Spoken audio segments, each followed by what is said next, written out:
നിലമേലിൽ ഗവർണർക്കു നേരെ കരിങ്കൊടി പ്രതിഷേധം നടത്തിയതിന് അറസ്റ്റിലായ പെൺകുട്ടികൾ ഉൾപ്പെടെ 12 പേർക്കും ജാമ്യം അനുവദിച്ചു. ജാമ്യം ലഭിച്ചു പുറത്തിറങ്ങിയ പ്രവർത്തകർക്ക് ജയിലുകൾക്ക് മുന്നിലും നിലമേൽ ജംഗ്ഷനിലും നൽകിയത് ഉജ്ജ്വല സ്വീകരണം. പ്രകടനമായി എത്തിയ പ്രവർത്തകരെ CPM ജില്ലാ സെക്രട്ടറി നേരിട്ടെത്തി സ്വീകരിച്ചു.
അറസ്റ്റ് കൊണ്ടോ ജയിലിൽ അടച്ചതുകൊണ്ടോ തീരുന്നതല്ല SFIയുടെ സമരവീര്യമെന്ന് ജാമ്യം ലഭിച്ച പ്രവർത്തകർ പറഞ്ഞു.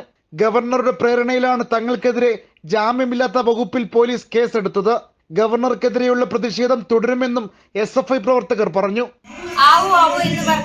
ഞങ്ങൾക്ക് നേരെ സമരക്കാർക്ക് നേരെ മുന്നോട്ട് വരികയും അവിടെ നിന്നും ഒരുപാട് ഷോ കാണിക്കുകയും ചെയ്ത ഒരു ചാൻസലറെയാണ് നമുക്ക് സാധിച്ചിട്ടുള്ളത്.